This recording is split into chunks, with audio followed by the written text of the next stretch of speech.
우리에게 주시는 하나님의 말씀 보시겠습니다. 이사야 53장 1절로 12절까지 교독하시겠습니다.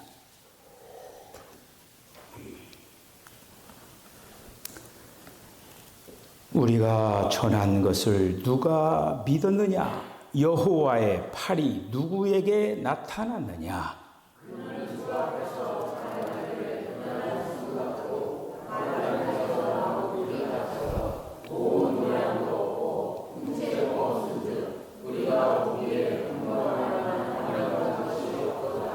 그는 멸시를 받아 사람들에게 버림을 받았으며 간고를 많이 겪었으며 질고를 아는 자라.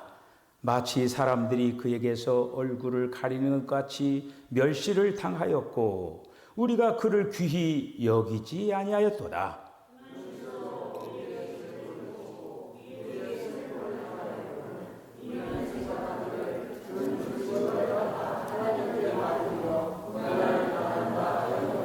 그가 찔림은 우리의 허물 때문이요 그가 상함은 우리의 죄악 때문이라. 그가 징계를 받음으로 우리는 평화를 누리고 그가 채찍에 맞음으로 우리는 나음을 받았도다.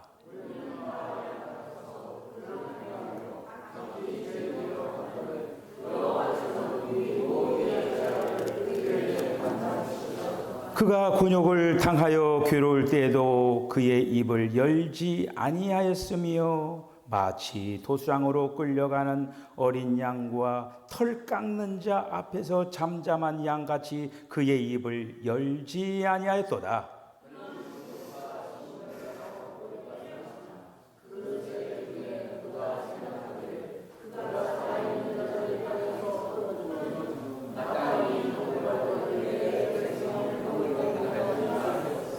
그는 강포를 행하지 아니하였고 그의 입에 거짓이 없었으나 그의 무덤이 악인들과 함께 있었으며 그가 죽은 후에 부자와 함께 있었도다.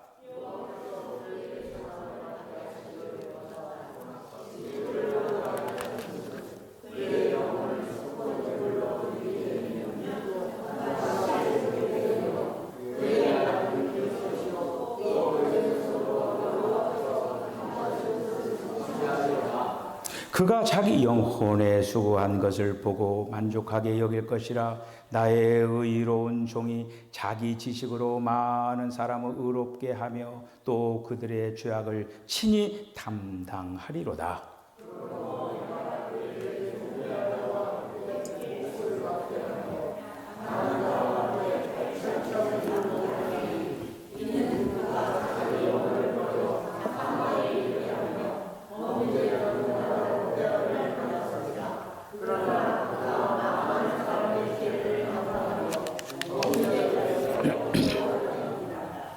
아멘. 할렐루야.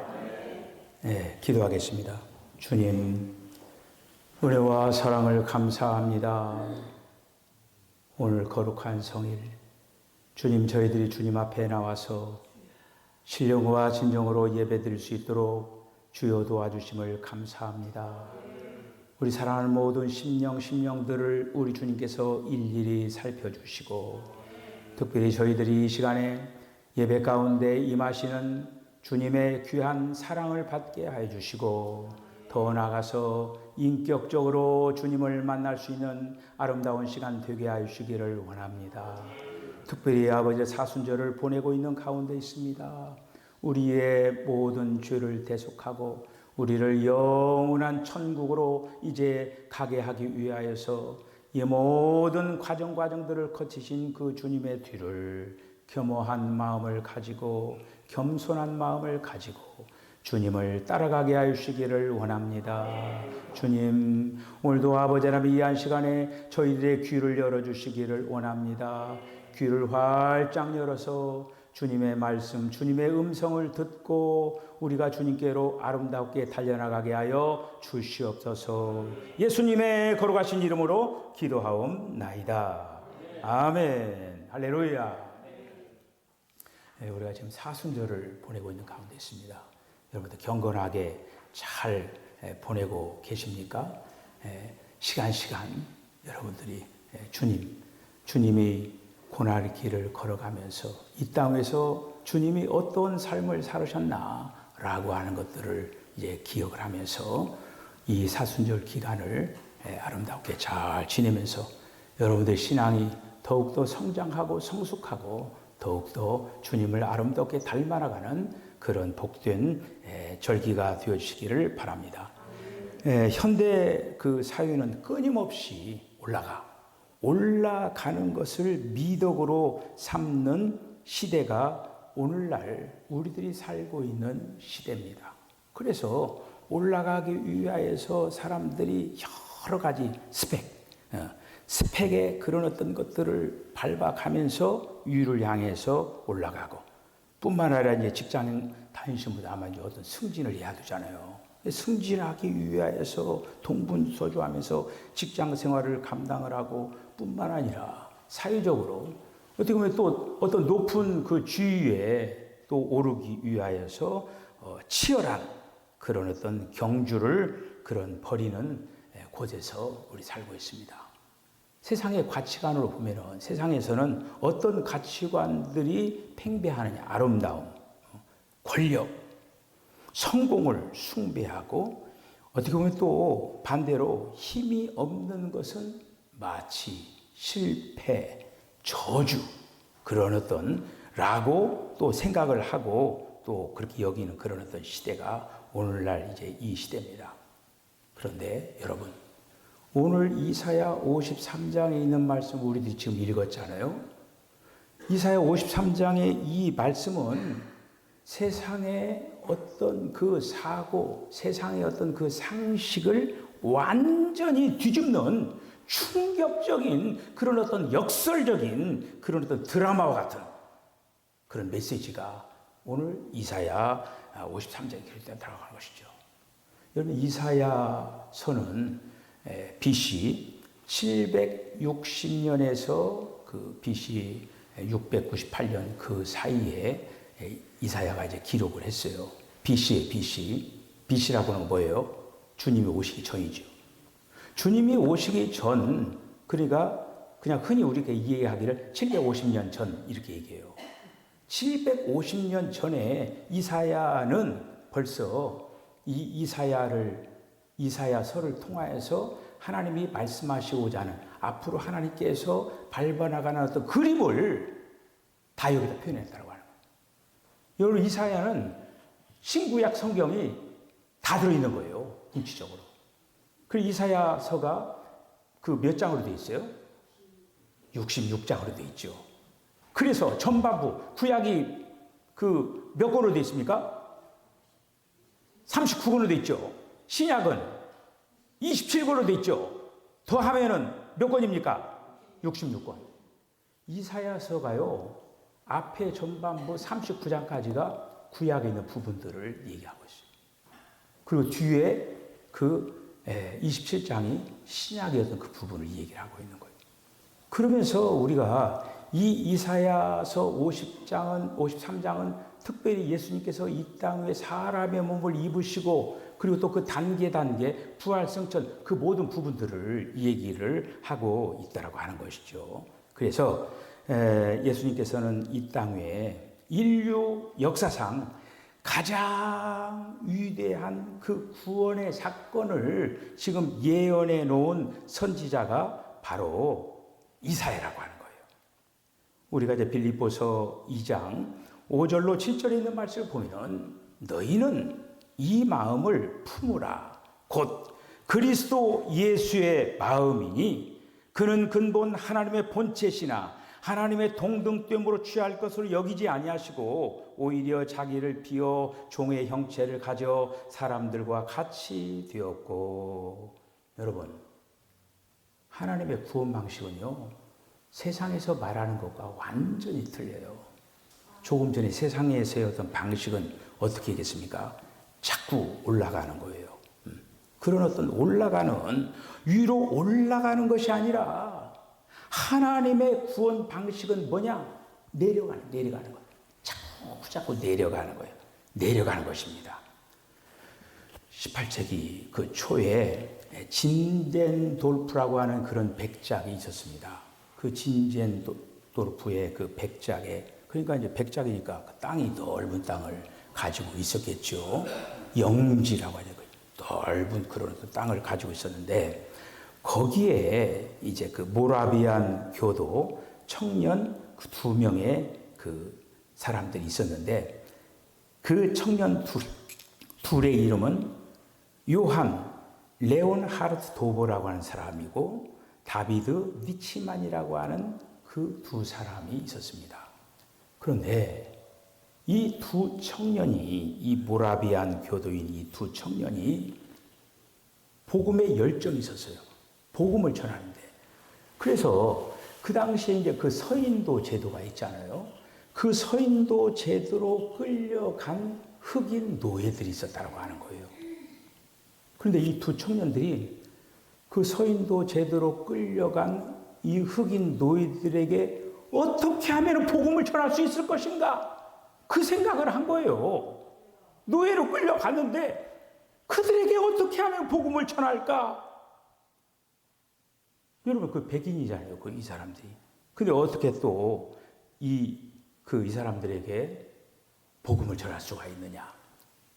그래서 방법을 그들이 어떻게 해서 그 복음을 전하는 수순을 밟았느냐 하면 스스로 노예로 팔려가자. 그 이 2 청년이 노예로 팔려가는 거예요.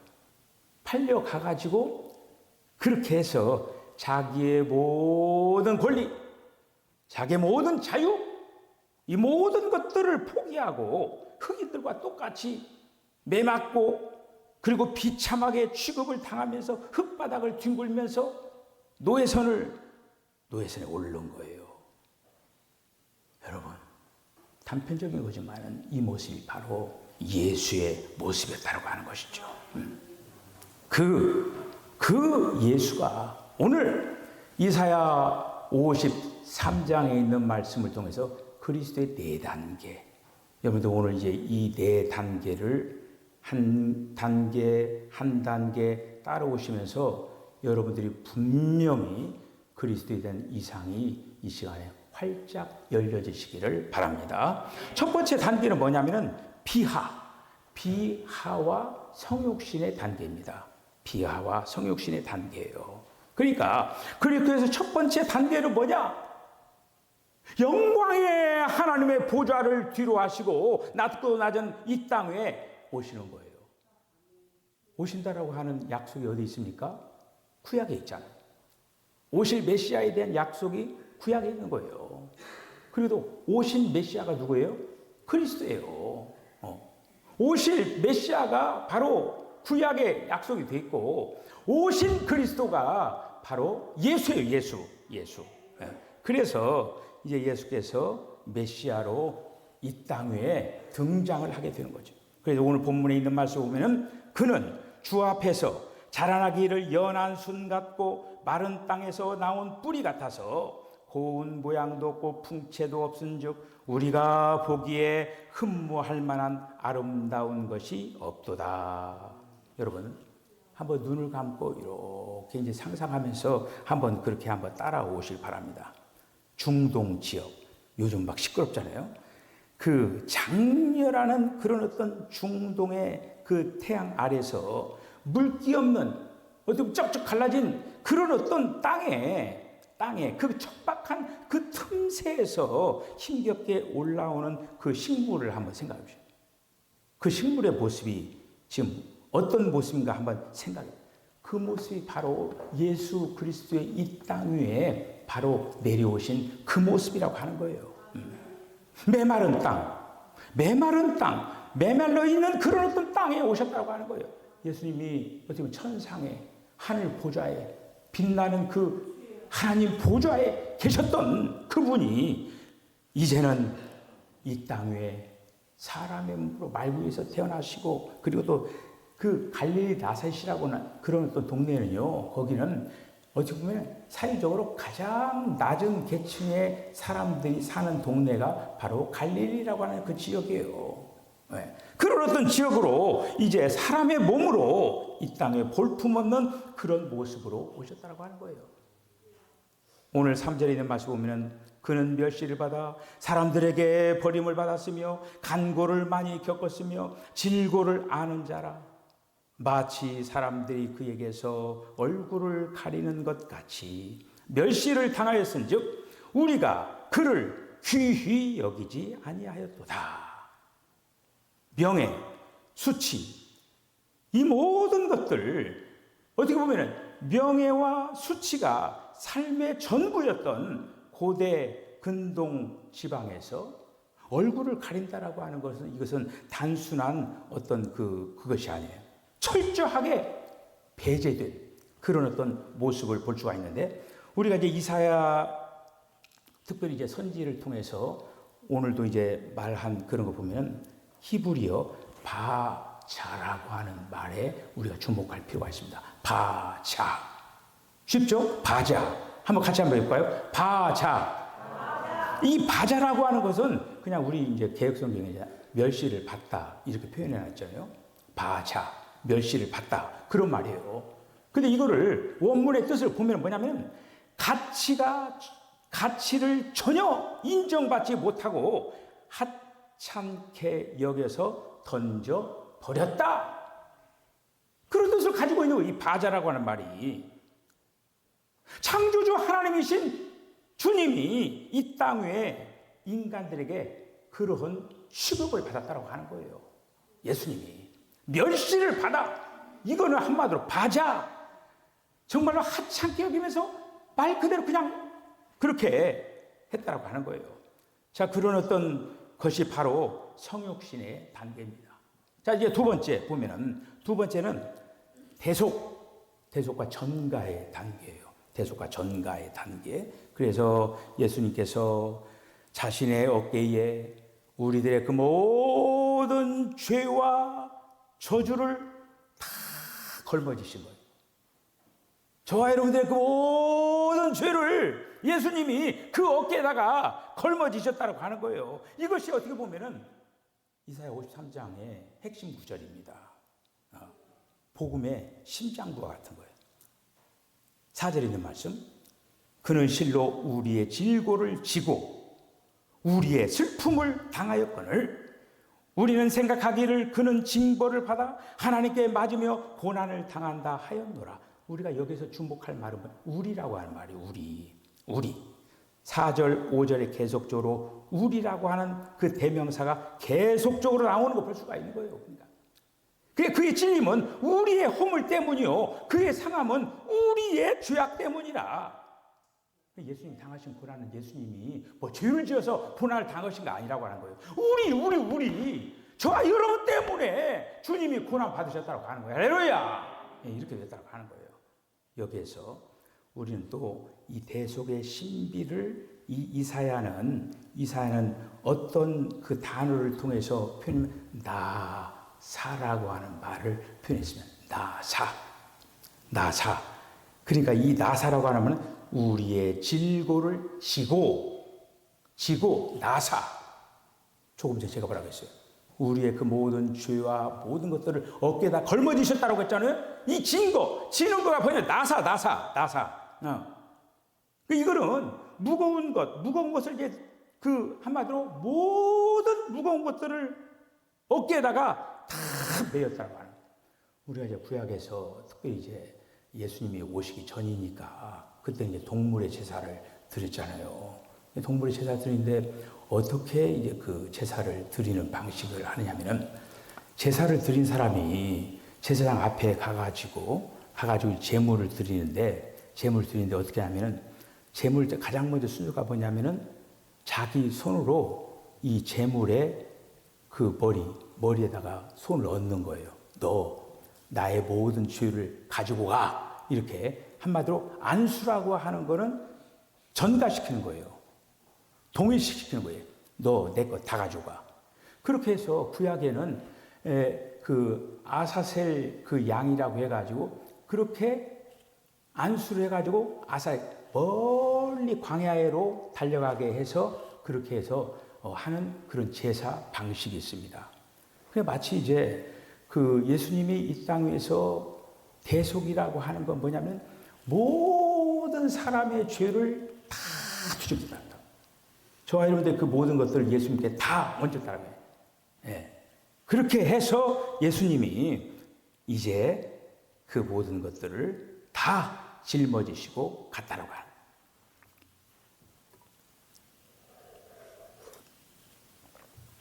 2차 세계대전 당시에 그 악명 높은 아이슈비츠 그 수용소에서 일어난 거예요. 한 사람이 탈옥을 한 거예요.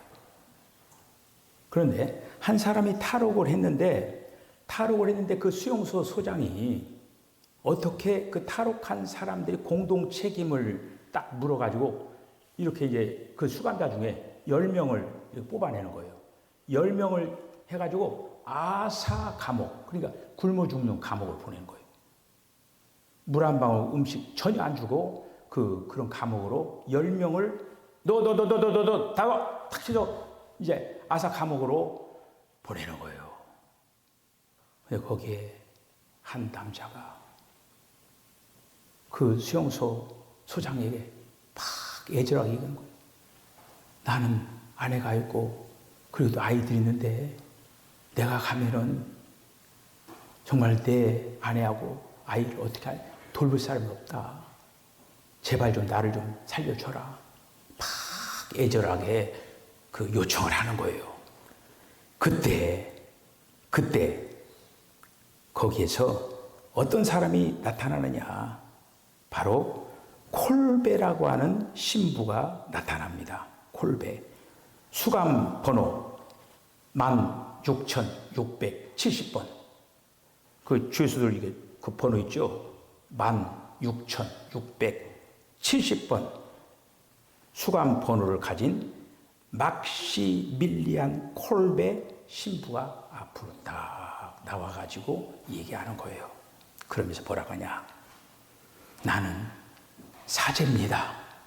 나는 천주교 사제입니다. 나는 아내도 없고 나는 아이도 없습니다. 내가 대신 가겠습니다. 그래서 그 콜베 신부가 그 남자 대신에 감옥에 들어가는 거예요. 굶어 죽는 감옥에 들어가는 거예요. 그렇게 해서 들어가가지고 9명의 그 같이 굶어 죽어가는 그 사형수들을 위로하면서 격려하면서 찬송을 부르다가 조용히 눈을 감았다라고 하는 거예요. 대신 죽는 거예요. 예수님이 저와 여러분들을 위해서 대신 죽었습니다. 할렐루야! 네, 대신 죽으신 거예요. 세 번째 단계는 순환, 철저한 죽음. 세 번째 단계는 십자가의 극심한 순환과 침묵의 단계예요. 자아의 완전한 죽음. 대속의 짐을 지신 주님은 억울함에 대해서 자기가 항변하지 않았습니다.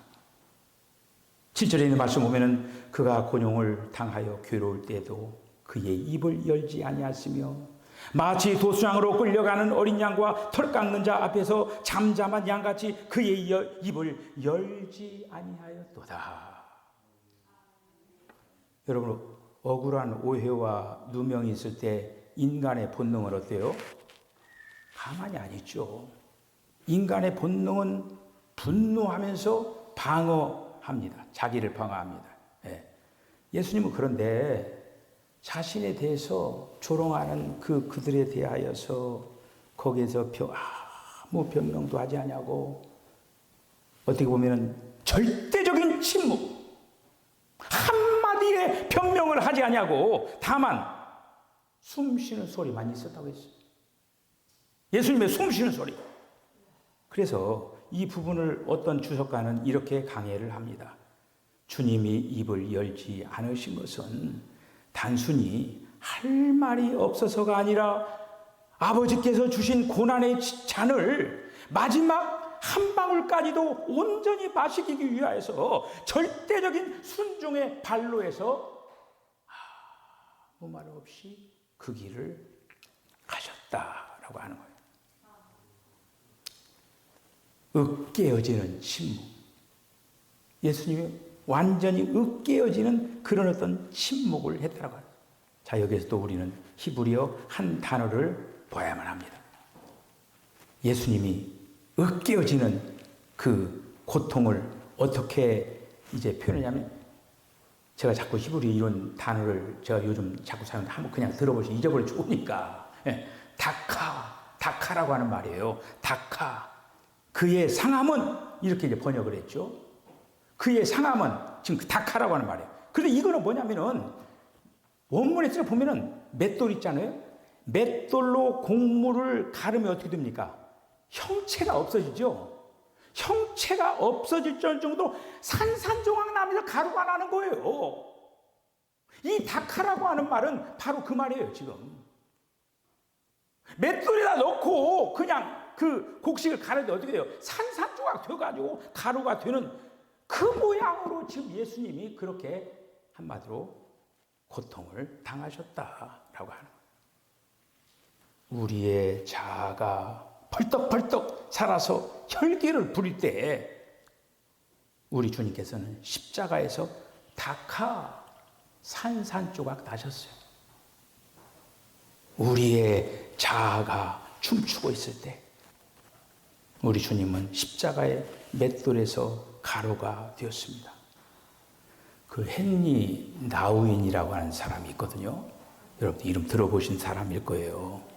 근데 이제 이 헨리 나우인이라고 하는 사람이 상처 입은 치유자 이런 어떤 책을 썼어요.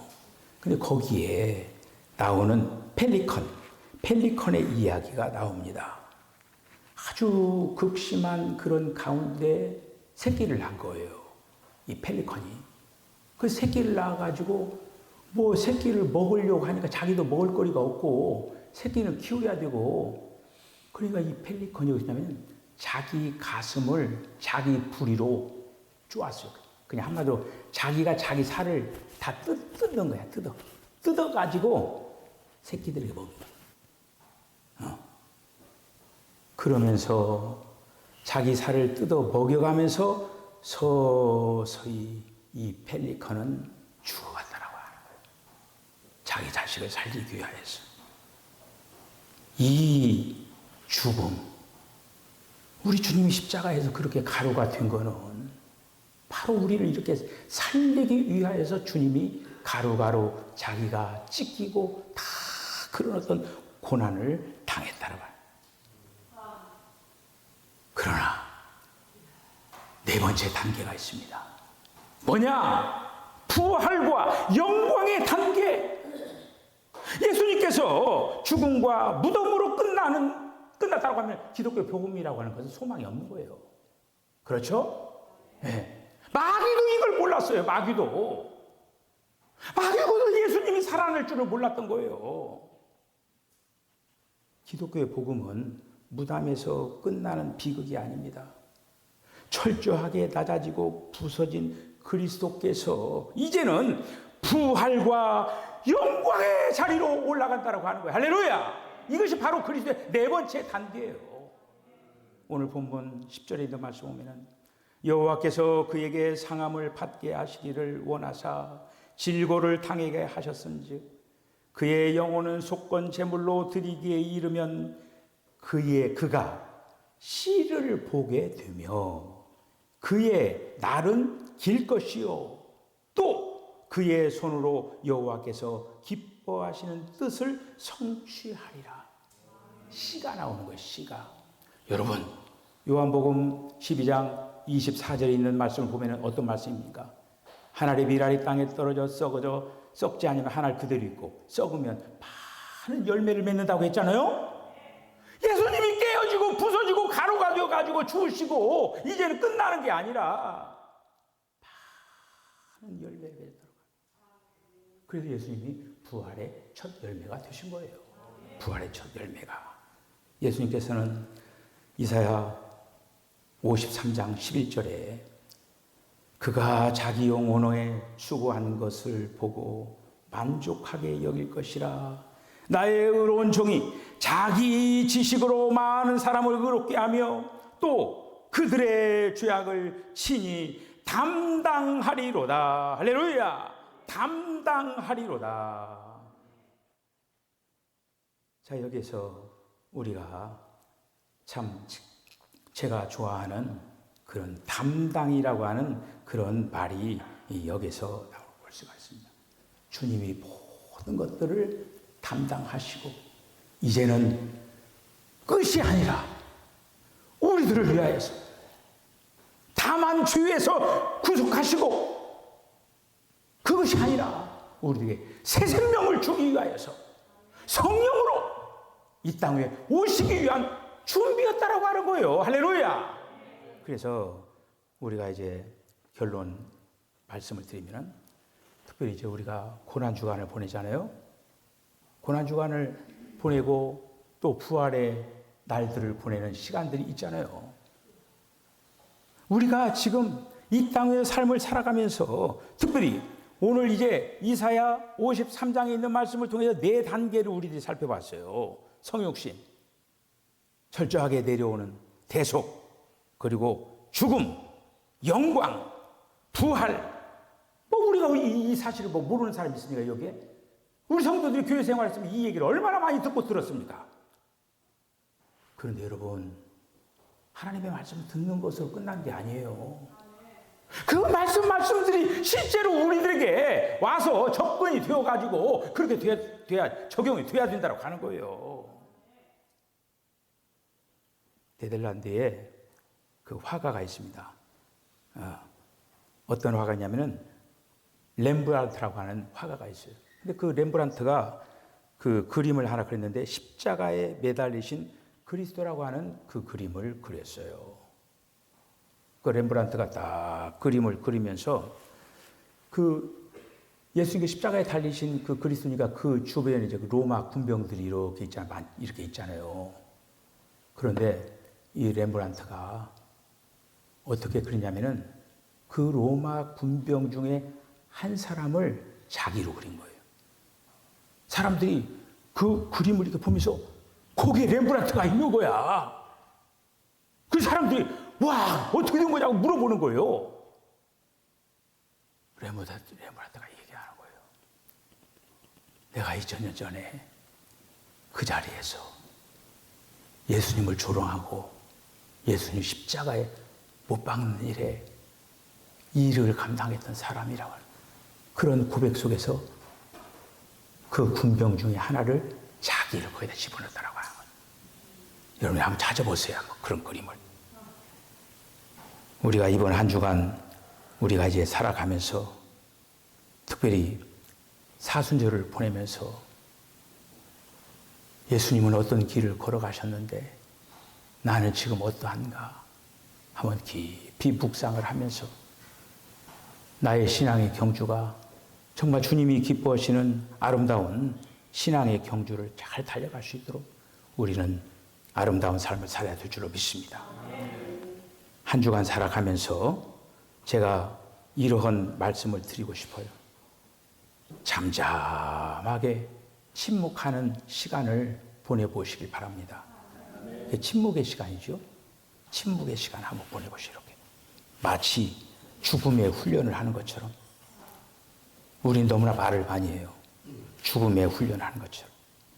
또 주변의 메마른 땅에 뿌리처럼 놓여있는 소유된 이웃에게 다가가서 아무 조건 없이 따뜻한 손을 펼쳐보시기 바랍니다.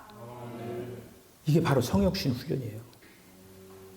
우리는 정말 주님의 사랑을 받을 만한 자격이 없는데 주님이 오셔서 우리의 손을 잡아주신 거예요. 뿐만 아니라 누군가의 실수를 비난하는 대신에 내가 덮어주고 책임져주는 대속의 훈련. 내가 책임지겠다. 걱정 마라! 하면서 그런 어떤 대속의 훈련.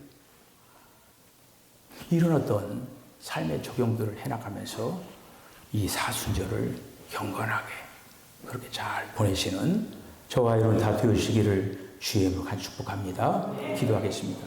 주님, 주님이 이 땅에 오셔서 우리를 위하여서